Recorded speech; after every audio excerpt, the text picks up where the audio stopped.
Tim gabungan Resmo Polda Metro Jaya bersama Polres Metro Jakarta Timur menangkap satu pelaku penembakan Hansip di Cakung, Jakarta Timur.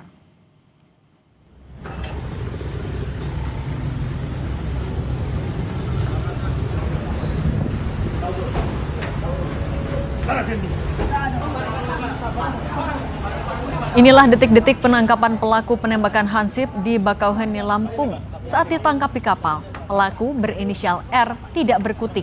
Pelaku ditangkap saat akan kabur ke Lampung melalui pelabuhan Bakauheni.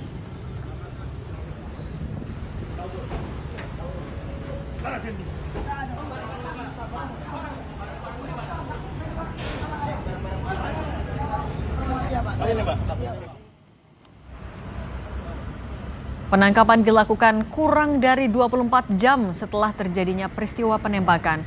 Dari Bakauheni, polisi membawa pelaku ke Polda Metro Jaya. Saat ini polisi masih memburu pelaku lain dan mencari barang bukti senjata api yang digunakan pelaku hingga menewaskan seorang Hansip.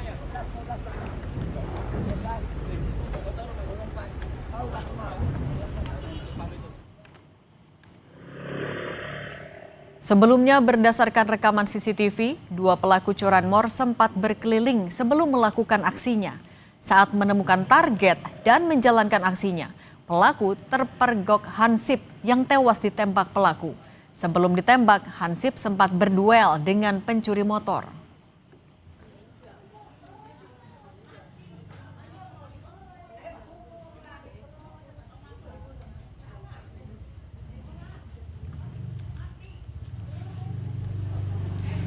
Yang Anda saksikan adalah rekaman CCTV, dua pelaku curanmor yang sebelumnya sempat berkeliling sebelum melakukan aksinya.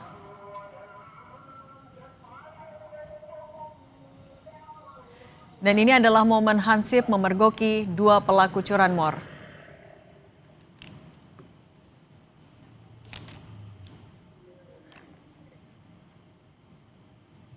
Update penyidikan kasus ini kita berbincang dengan Kabid Humas Polda Metro Jaya, Kombes Budi Hermanto yang telah bergabung bersama kami di Kompas Petang. Selamat petang, Pak Budi.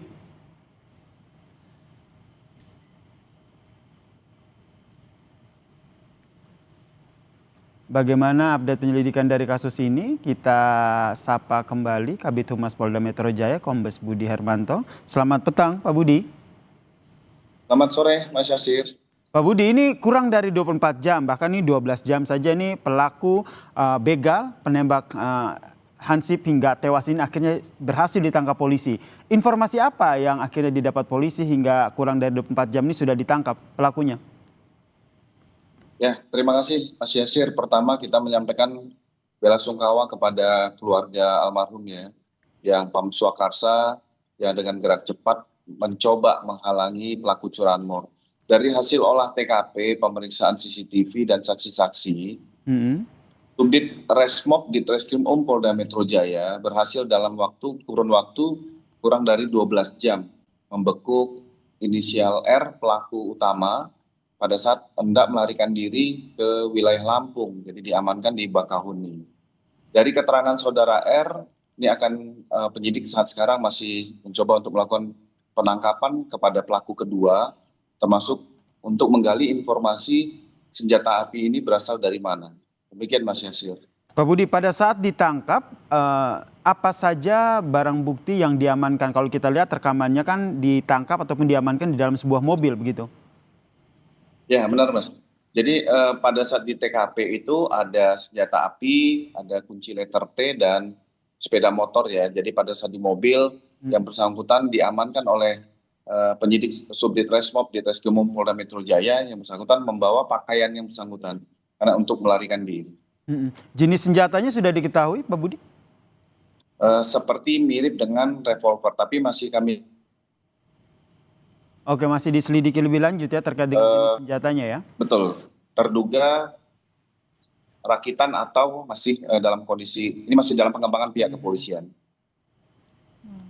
Kalau dari pemeriksaan pelaku sendiri, apa sebenarnya informasi yang bisa dibagi terkait dengan aksi pembegalan ini? Gimana Mas Yasir? Kalau kita lihat dari pemeriksaan pelaku, apa hasil yang sudah didapat? Ya, dari keterangan sementara ini masih dilakukan pengembangan dari Ditreskrim Polda Metro Jaya bersama Polres Metro Jakarta Timur. Hmm. Ini masih coba untuk lakukan pengembangan terhadap pelaku kedua. Apakah ada pelaku-pelaku lain ataupun TKP ya, tempat-tempat lain di wilayah DKI Jakarta mereka melakukan aksi ini. Ini sesuai dengan program Bapak Kapolda Metro Jaya Jaga Jakarta, sehingga respon cepat dari tim gabungan Polda Metro Jaya untuk segera mengungkap tindak pidana yang terjadi mengakibatkan hilangnya nyawa orang lain.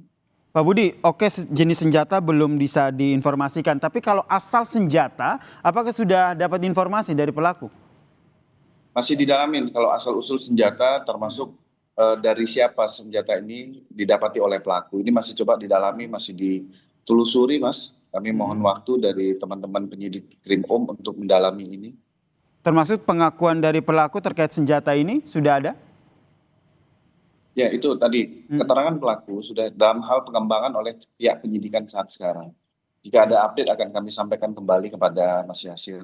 Hmm. Terus soal pelaku lain yang hingga saat ini masih diburu, update-nya seperti apa? Masih kita coba informasi terkini, mudah-mudahan pelaku yang kedua ini sudah bisa diamankan oleh tim gabungan dari Polda Metro Jaya. Kita berharap untuk pengembangan asal-usul senjata api, lapangan masih tetap bekerja. Terkait dengan asal-usul senjata api, kemudian kalau kita lihat aksi pelaku ini menggunakan senjata api dan punya keberanian begitu untuk menembak korban hingga tewas. Apakah ini juga bisa berkembang pengusutannya menjadi ini dalam satu jaringan tertentu dalam aksi kejahatan ini? Pasti, Mas. Tim penyidik itu membuat suatu analisa dari data pelaku, data di mana TKP, dan ini melihat dari jaringan-jaringan lain yang dengan pola dan motif yang sama ini dikolaborasikan. Jadi ada database yang dimiliki oleh Direktorat Kriminal Umum Polda Metro Jaya beserta Polres-Polres jajaran. Saya konfirmasi lagi Pak Budi, berarti pelaku lain ini sebenarnya lokasinya sudah diketahui ya? Sudah, Mas, sudah. Mudah-mudahan segera mungkin bisa ditangkap dan diamankan dari petugas kepolisian. Oke, terakhir Pak Budi, pasal apa yang disangkakan kepada mereka? Kita akan kenakan pasal 365 ayat 3 mengakibatkan meninggalnya orang lain, termasuk kita akan coba persangkaan pasal pidana 338 pembunuhan. Baik, terima kasih Kabid Humas Polda Metro Jaya, Kombes Budi Hartanto telah berbagi informasi bersama kami di Kompas Petang. Salam sehat Pak Budi.